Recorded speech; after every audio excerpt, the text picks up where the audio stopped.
का third video है। Second video में मोलैलिटी तक हमने डिस्कस किया था। तो molality denoted by small M. देखिए मोलैलिटी और मोलैलिटी में बिल्कुल डिफरेंस रखेंगे। जो मोलैलिटी है उसको कैपिटल एम से डिनोट करते हैं। मोलैलिटी कैपिटल एम से, जिसको मोलरता कहते हैं। और मोलैलिटी में क्या था, फॉर्मूला लास्ट में मिला है हमारा, that is WA × 1000 upon MA × B। WA क्या हमने पहले बताया कि A को हम सोल्यूट मान ले रहे हैं। सोल्यूशन के दो कंपोनेंट हैं, बाइनरी सोल्यूशन है, एक सोल्यूट है दूसरा सॉल्वेंट है। A को हम सोल्यूट मान ले रहे हैं, B को सॉल्वेंट मान रहे हैं। आप A B की जगह पे कुछ और ले सकते हैं, X Y ले सकते हैं, 1 2 ले सकते हैं, ये आपके ऊपर है। बट हमने यहाँ पर A B लिया है तो A for solute and B for solvent. A को सोल्यूट कंपोनेंट, B को सॉल्वेंट मान लिया है। तो यहाँ पर देखिए फॉर्मूला क्या मिलता है मोलैलिटी का, capital M equal to WA × 1000 upon MA × B। WA क्या है, ये आपका है वेट ऑफ या given weight of solute, solute का वेट जो ग्राम में दिया होगा। और MA क्या है, molecular mass of solute, solute का मॉलिक्यूलर मास है, मोलर मास है। और B क्या है, वॉल्यूम ऑफ सोल्यूशन। क्योंकि यहाँ पर A B कुछ नहीं लगा हुआ, इसका मतलब ये पूरे सॉल्यूशन का आयतन है, यूनिट मोल पर लीटर। फिर मोलैलिटी को स्मॉल m से डिनोट किया, स्मॉल m से। मोलैलिटी कैपिटल M और स्मॉल m से मोलैलिटी। मोलैलिटी क्या बताता है, number of moles of solute upon weight of solvent in kg। कहने का मतलब है सोल्यूट के मोलों की संख्या अपॉन जो है solvent in kg, wait of solvent in kg। जबकि मोलैलिटी में क्या था, number of moles of solute upon volume of solution. वहां पर ये जो है आपके सॉल्वेंट के वेट की जगह पर मोलैलिटी में आयतन था, वहां वॉल्यूम था। यहाँ पर क्या है, weight of solvent in kg, ये डिफरेंस है। तो फॉर्मूला क्या बन गया, small m equal to WA × 1000 upon MA × WB। देखिए यहाँ पे WB भी आ गया। अब A for solute, B for solvent. मैंने माना है इसको अकॉर्डिंग टू मी कि A को हमने सॉल्यूट मान लिया, B को सॉल्वेंट। तो WA क्या हो गया, वेट ऑफ सोल्यूट। MA क्या हो गया, molecular mass of solute. WB क्या हो गया, वेट ऑफ सॉल्वेंट।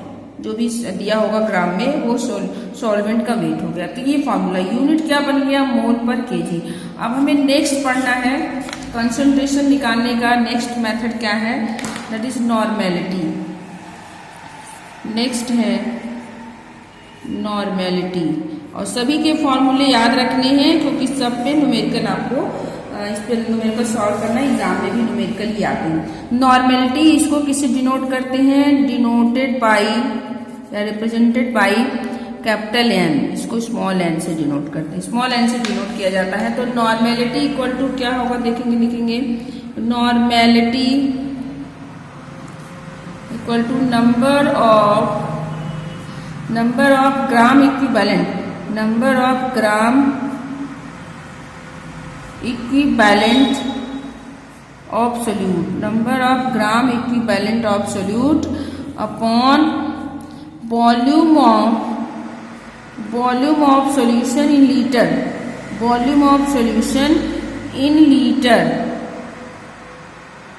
ये हो गया आपके नॉर्मेलिटी का formula. Number of gram equivalent of solute, number of gram equivalent weight of solute या number of gram equivalent of solute upon volume of solution in litre. तो अब देखिए ग्राम इक्विवेलेंट या number of gram equivalent of solute क्या है, इसको भी हम n से मान लेते हैं। नंबर ऑफ मोल को n से मान रहे थे। देखिए मैं कहा था नंबर ऑफ मोल क्या था, n, दैट इज, और ये क्या था, W अपॉन M के इक्वल था। नंबर ऑफ मोल्स की हम जब बात कर रहे थे। यहाँ पे क्या है, मोलैरिटी है, नॉर्मेलिटी है। नॉर्मेलिटी में ग्राम इक्विवेलेंट ऑफ सोल्यूट है।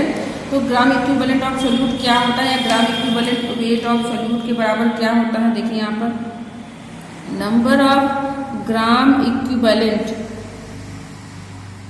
Number of gram equivalent of solute equal to, number of gram equivalent of solute equal to आपका हो जाएगा वेट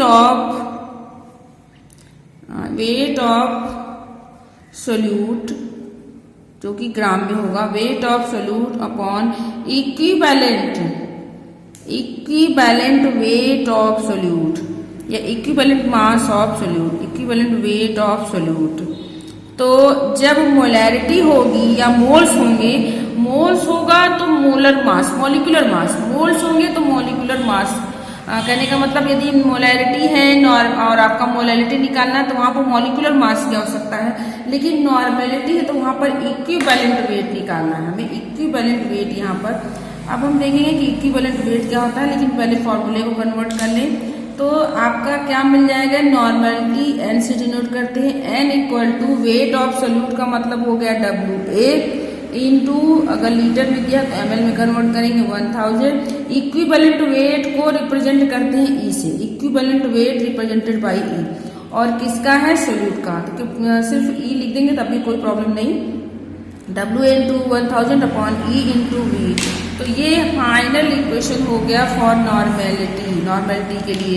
अब यहाँ पर देखेंगे N क्या है, N that is normality, N क्या है आपका नॉर्मेलिटी, WA क्या है, weight of, given weight of solute, solute का दिया हुआ वेट, और E क्या है, that is equivalent, equivalent weight of solute या equivalent mass of solute, solute का इक्विवेलेंट वेट, एंड V क्या है, that is volume of, volume of solution, solution का आयतन है ये फॉर्मूला।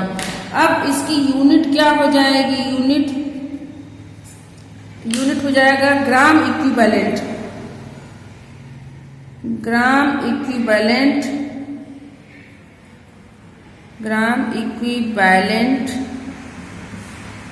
पर लीटर, या number of gram equivalent per litre simply. अब हम देखते हैं, क्योंकि मॉलिक्यूलर मास निकालना तो आसान है, मॉलिक्यूलर मास निकालना होता तो बड़े आसानी से निकाल लेते हैं। जैसे एग्जांपल है, मॉलिक्यूलर मास यदि हमें निकालना है, जैसे हमारे पास है सोडियम हाइड्रोक्साइड, अब इसका हमें मॉलिक्यूलर मास निकालना है, मोलर मास निकालना है, मॉलिक्यूलर मास निकालना सभी को आता है, बड़े आराम से निकल जाता है। मॉलिक्यूलर मास कैसे निकालेंगे, जो भी कंपाउंड दिया है उसमें जो भी हमारे पास एटम है उनका एटॉमिक नंबर, जैसे सोडियम है 23, इसका एटॉमिक नंबर, ऑक्सीजन का 16, हाइड्रोजन का 1, टोटल कितना आ जाएगा 40, तो ये इसका मॉलिक्यूलर मास हो गया। लेकिन अब सोडियम हाइड्रोक्साइड का इक्विवेलेंट मास निकालना, इक्विवेलेंट वेट निकालना हो तो उसके लिए अलग अलग फॉर्मूले हैं। तो यदि हमें नॉर्मेलिटी निकालना है, नॉर्मेलिटी पता करनी है, तो हमें इक्विवेलेंट मास निकालने आना चाहिए। तो नेक्स्ट टॉपिक होगा दैट इज इक्विवेलेंट वेट या इक्विवेलेंट मास। इक्विवेलेंट वेट को डिनोट करते हैं कैपिटल E से। तो अब इक्विवेलेंट वेट जो है या इक्विवेलेंट मास जो है, सॉल्ट का अलग होता है, एसिड का अलग तरीके से निकालते हैं, बेस का अलग, सबके अलग अलग फॉर्मूले हैं। तो देखेंगे 1 बाय 1 देखेंगे। फर्स्ट निकालना हमें इक्विवेलेंट वेट ऑफ या इक्विवेलेंट मास ऑफ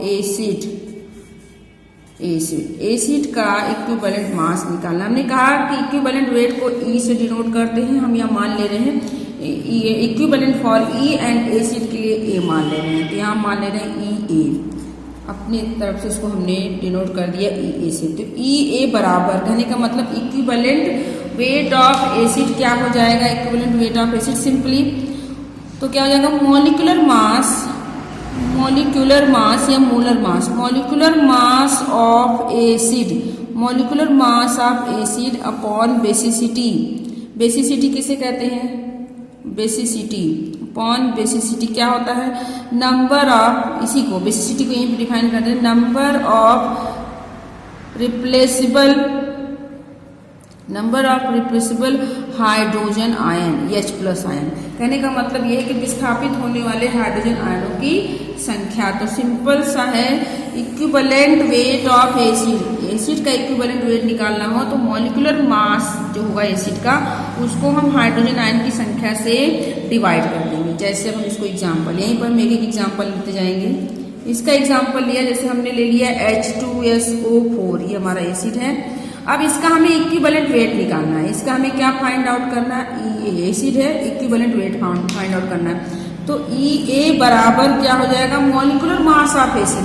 तो पहले इसका मॉलिक्यूलर मास निकालें, मॉलिक्यूलर मास निकालना सबको आता है। हाइड्रोजन एटॉमिक मास ऑफ का 2, सल्फर का होता है 32, और ऑक्सीजन का 16 इंटू 4 कितने आ जाएंगे, टोटल 98 आ जाएगा।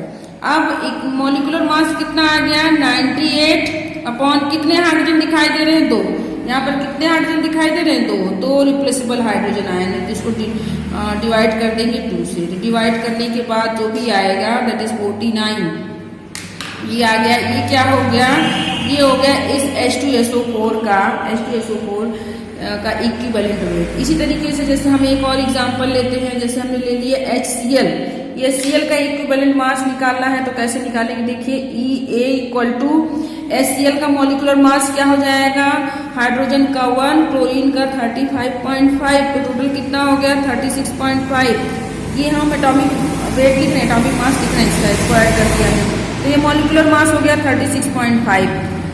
जितने भी परमाणु उपस्थित हैं उनके एटॉमिक मास को ऐड कर लेते तो मॉलिक्यूलर मास निकल जाता। 36.5 हाइड्रोजन कितने दिखाई दे रहे हैं, तो डिवाइड कर दिया तो कितना हो गया 36.5। ये हो गया इसका इक्विवेलेंट वेट निकल जाएगा। अब हम ये हो गया एसिड का इक्विवेलेंट वेट निकालना। अब हम बात करेंगे बेस की। इक्विवेलेंट वेट या equivalent mass of base. Base का क्या होगा, तो एसिड में H प्लस था और बेस में OH माइनस होगा। इसको डिनोट कर दे रहे हैं EB से, E for equivalent, B for base. तो EB इक्वल टू क्या हो जाएगा, EB equal to molecular mass of, simple सा फॉर्मूला याद कर लेंगे और बड़े आसानी से इक्विवेलेंट वेट निकल जाता है। Equivalent weight of base equal to molecular mass of base, जिसका भी निकालना है, जिस बेस का उसका मॉलिक्यूलर मास अपॉन, अब चूंकि बेस है तो एसिडिटी, एसिड था तो बेसिसिटी, बेस है दैट इज एसिडिटी। एसिडिटी क्या है, number of replaceable OH hydroxyl ion. कहने का मतलब विस्थापित होने वाले हाइड्रोक्सिल आयनों की संख्या, तो नंबर ऑफ मॉलिक्यूलर मास बटे जितने OH आयन होंगे। जैसे हम यहीं पर एग्जांपल ले लेते हैं, सिंपल सा यहीं पर हमने एग्जांपल ले लिया दैट इज सोडियम हाइड्रोक्साइड। अब इसका हमें इक्विवेलेंट वेट निकालना है, तो इक्विवेलेंट वेट निकालना है तो क्या हो जाएगा, देखिए that is EB equal to, या सिर्फ E भी ले सकते हैं कोई दिक्कत नहीं। तो NaOH का मॉलिक्यूलर मास कितना हो जाएगा, सोडियम का 23, ऑक्सीजन का 16, हाइड्रोजन का 1 दैट इज 40, और इसमें कितने OH है, केवल एक OH अपॉन 1, तो ये क्या हो गया दैट इज 40। तो इसका मॉलिक्यूलर मास भी 40 और इक्विवेलेंट मास भी 40। क्यों, क्योंकि जो है एक ही OH आयन की उपस्थित है। तो इस तरीके से बेस का निकाल लेंगे। जैसे इसी तरीके से कैल्शियम हाइड्रोक्साइड हम ले लें, कोई और बेस ले लेते हैं, जैसे हमने ले लिया दूसरा एग्जाम्पल कैल्शियम हाइड्रोक्साइड। तो यहाँ पर क्या होगा, कैल्शियम हाइड्रोक्साइड का सिंपली कैल्शियम हाइड्रोक्साइड का पहले मॉलिक्यूलर मास निकाल लेंगे और मॉलिक्यूलर मास निकालने के बाद उसको 2 से डिवाइड कर देंगे। मॉलिक्यूलर मास निकालेंगे उसको 2 से डिवाइड कर देंगे तो उसका इक्विवेलेंट मास, इसको आप निकाल लीजिएगा। उसके बाद चलते हैं नेक्स्ट टॉपिक है इक्विवेलेंट वेट में, that is equivalent mass of या equivalent weight of acid, equivalent weight या equivalent mass of salt. Acid का निकल गया, बेस का निकल गया, अब हम सॉल्ट की बात करेंगे। तो सॉल्ट के लिए क्या होगा, देखिए सिंपली उसी तरीके से E for equivalent, S for salt, हम इसको मान ले रहे हैं। तो ES बराबर या E बराबर क्या हो जाएगा, मॉलिक्यूलर या formula mass, molecular mass of salt upon number of positive charge, ion नहीं, नंबर ऑफ पॉजिटिव चार्ज। देखिए क्या है, इसको देखते हैं, नंबर ऑफ पॉजिटिव चार्ज की संख्या, मतलब पॉजिटिव आयन में जो चार्ज उपस्थित है। जैसे हमने एग्जांपल ले लिया, यहाँ पे एग्जांपल लेते हैं, सारे फॉर्मूले को एग्जांपल से हम देखें। जैसे कैल्शियम क्लोराइड, ये हमारे पास एग्जांपल, ये क्या एक प्रकार का सॉल्ट है, इसको तोड़ते हैं तो क्या बन जाएगा, Ca2 प्लस 2Cl माइनस, ये सॉल्ट। अब इसमें आप इसके अलावा कैल्शियम क्लोराइड का हम मॉलिक्यूलर मास पहले निकाल लेंगे। तो ES equal to calcium chloride का मॉलिक्यूलर मास निकालिए, तो कैल्शियम का दैट इज 40, क्लोराइड का कितना हो जाएगा 35.5 इंटू 2, क्योंकि 2 क्लोरीन है तो ये कितना हो गया आपका 71। तो 40 प्लस 71 कितने हो जाएगा 1 और ये 1 111 हो गया। ये इसका मॉलिक्यूलर मास निकल गया। तो इक्विवेलेंट मास बराबर क्या हो जाएगा कैल्शियम क्लोराइड का पहले मॉलिक्यूलर मास लिख लेंगे अपॉन, अब क्या कह रहे हैं number of positive charge, ion नहीं है, चार्ज और आयन डिफरेंस समझे। ये तो आयन हो गए, लेकिन चार्ज की बात करें तो आयन के ऊपर उपस्थित जो चार्ज है, और सिर्फ पॉजिटिव चार्ज से मतलब है, निगेटिव से मतलब नहीं है। अब देखिए कैल्शियम एक, यहाँ पर एक कैल्शियम एक पॉजिटिव आयन उपस्थित है जिसपे कितने चार्ज है 2 प्लस के 2, तो यहाँ से डिवाइड कर देंगे 2 से। क्लियर। अगर आयन होता तो सिर्फ एक होता, लेकिन चार्ज की बात कर रहा है तो कैल्शियम के ऊपर कितने चार्ज है 2, इसलिए 2 प्लस से डिवाइड कर लिया। इस तरीके से इसका निकल जाएगा। जैसे इसी तरीके से एग्जाम्पल ले सकते हैं Al2SO4 का होल थ्राइस एल्यूमिनियम सल्फेट। अब इसको तोड़िए तो क्या बन जाएगा, that is 2Al 3 plus 3SO4 2 minus, ये बन गया। ये है पॉजिटिव आयन, ये आपका पॉजिटिव आयन है। अब इसका हमें इक्विवेलेंट मास निकालना है, तो एल्युमिनियम सल्फेट का पहले मास निकाल लेंगे। मॉलिक्यूलर मास मान लिया हमने x, कैलकुलेट कर लेंगे आप अपने अकॉर्डिंग। एल्युमिनियम सल्फेट का मॉलिक्यूलर मास मान ले रहे हैं x है, या सिर्फ मॉलिक्यूलर मास आप उसको निकाल करके हम मॉलिक्यूलर मास लिख देंगे। उसके बाद हम पॉजिटिव आयन, पॉजिटिव चार्ज से मतलब है। अब देखिए कितने एल्युमिनियम पे कितना पॉजिटिव चार्ज है 3 प्लस, तो 3 नहीं होगा क्योंकि यहाँ एक एल्युमिनियम पे 3 प्लस है, 2 एल्युमिनियम का मतलब है 2 × 3 6 हो जाएगा। टोटल चार्ज कितने जाएंगे, चार्ज आपका हो जाएगा 6। पॉजिटिव चार्ज की संख्या कितनी जाएगी 6, क्योंकि एक एल्युमिनियम पर 3 है तो 2 पर 6 हो जाएगा। तो ये इसका इक्विवेलेंट मास निकल जाएगा सॉल्ट का। अब नेक्स्ट आ जाते हैं, that is equivalent mass of element. Element का इक्विवेलेंट मास निकालना हो दैट इज E। इसका इक्विवेलेंट मास निकालना हो तो क्या निकालेंगे, क्या हो जाएगा फॉर्मूला E = क्या हो जाएगा एटॉमिक मास, क्योंकि ये मॉलिक्यूल नहीं है, एटम की बात करें, atomic mass of element, atomic mass of element upon valency निकालनी है।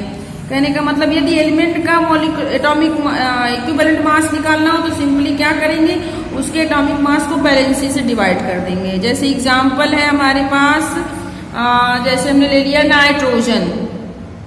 अब नाइट्रोजन का एटॉमिक मास कितना होता है, एटॉमिक नंबर 7, मास कितना होता है इसका 14 अपॉन बैलेंसी। अब नाइट्रोजन को हम देखेंगे तो नाइट्रोजन का इलेक्ट्रॉनिक कॉन्फ़िगरेशन करते हैं तो कितना हो जाता है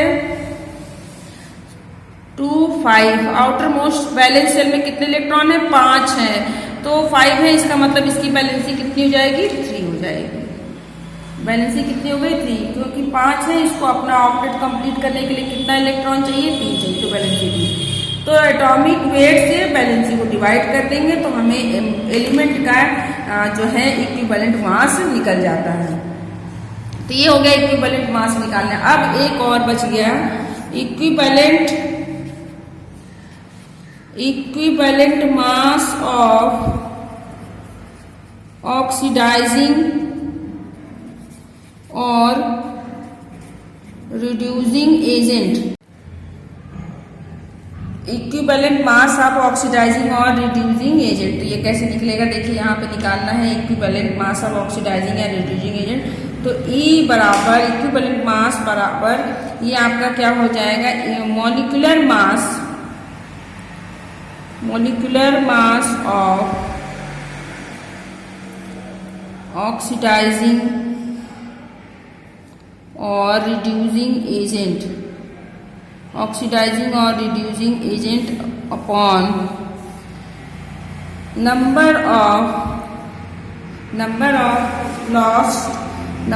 लॉस और गेन इलेक्ट्रॉन या आयंस, नंबर ऑफ लॉस और गेन इलेक्ट्रॉन, ये हो जाएंगे आपको। इसको देखते हैं कितने हो जाएंगे आप, जैसे एग्जाम्पल हमने ले लिया, जैसे KMnO4 है, पोटेशियम पर मैग्नेट, ये Mn2+ में, यहाँ पर मैग्नीज की ऑक्सीकरण संख्या +7, यहाँ पर 2+। तो आप देखेंगे +7 था, या +7 है, यहाँ पर ऑक्सीडेशन नंबर +7, यहाँ पर कितना हो गया 2+ हो गया।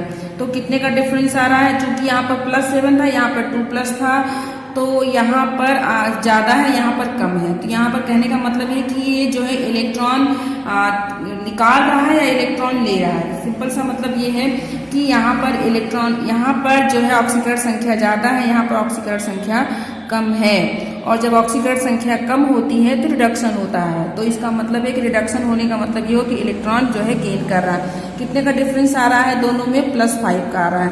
तो इक्विवेलेंट मास कैसे निकल जाएगा, KMnO4 का मॉलिक्यूलर मास होता है 156 अपॉन किससे डिवाइड कर देंगे 5 से डिवाइड कर देंगे, जो आएगा वो आपका इसका इक्विवेलेंट। कहने का मतलब नंबर ऑफ जितने भी इलेक्ट्रॉन लॉस या गेन हो रहे हैं, नंबर ऑफ लॉस्ट और गेन इलेक्ट्रॉन, कितने इलेक्ट्रॉन गेन हो रहे हैं या लॉस हो रहे हैं, उसको जो है ऑक्सीडाइजिंग या रिड्यूसिंग एजेंट के मॉलिक्यूलर मास से डिवाइड कर देना है, तो इसका इक्विवेलेंट मास निकल जाएगा।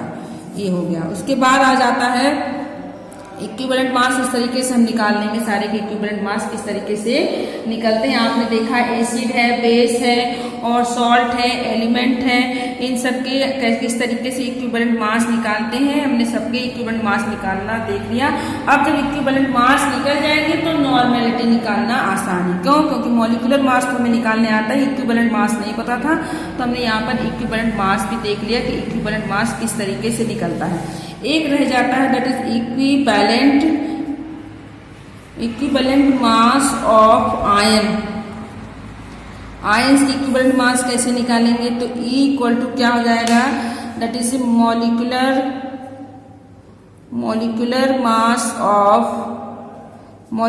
मास ऑफ आयन अपॉन आपका हो जाएगा नंबर ऑफ चार्ज या नंबर ऑफ चार्ज, कितने उस पर चार्ज उपस्थित है, number of charge on ion, चाहे वो पॉजिटिव हो या निगेटिव हो, जो भी उसके ऊपर चार्ज होंगे वो हो जाएगा। जैसे एग्जाम्पल किसी आयन का निकालना है, जैसे हमारे पास है SO4 2-, तो आयन का मॉलिक्यूलर मास निकाल लेंगे। इसका मॉलिक्यूलर मास सल्फर ऑक्सीजन का जोड़ लेंगे। सल्फर और ऑक्सीजन का जोड़ने के बाद सल्फर है 16 एटॉमिक नंबर, इसका क्या होता है आपका 32 × 16 × 4, इसको निकाल लेंगे। जो भी मॉलिक्यूलर मास आएगा, मान लीजिए X आ गया, अपॉन किससे डिवाइड कर देंगे, आयन कितना है 2, तो जो भी उसके ऊपर चार्ज उपस्थित है उससे इसको डिवाइड कर देंगे, तो वो आयन का इक्विवेलेंट मास निकल जाएगा। तो इस तरीके से नॉर्मेलिटी इक्विवेलेंट मास निकालते हैं। ये है आपका मोलैरिटी, नॉर्मेलिटी, सब किस तरीके से जो है सॉल्यूट का कंसंट्रेशन फाइंड आउट करते हैं। 6 है इस तरीके से कंसंट्रेशन फाइंड आउट करने के टर्म में अगला नेक्स्ट है that is parts per million, इसी को बोलते हैं ppm। इसको देखिए ये कैसे होता है पार्ट्स पर मिलियन, सिंपल सा कुछ नहीं, मास परसेंटेज बताया था, बिल्कुल उसी तरीके से फॉर्मूला है। तो ppm = क्या हो जाएगा, मास ऑफ सोल्यूट का mass upon mass of solution, विलेय का मास बटे बिलियन का मास इनटू, चूंकि पार्ट्स पर मिलियन है, मिलियन इसलिए 10⁶। देखिए मास परसेंटेज में क्या था, देखा था आपने, मास परसेंटेज में मास of solute upon mass of solution into 100 था। यहाँ पर बस थोड़ा सा अलग है दोनों में, यहाँ पर मास of solute upon mass of solution into 10⁶, वहां पर 10⁶ की जगह पर 10⁻100 था। ये हो गया पार्ट्स पर मिलियन। अगला नेक्स्ट है हमारा दैट इज मोल फ्रैक्शन। इसको हम डिनोट करते हैं डिनोटेड बाई x। इसको हम नेक्स्ट वीडियो में डिस्कस करेंगे।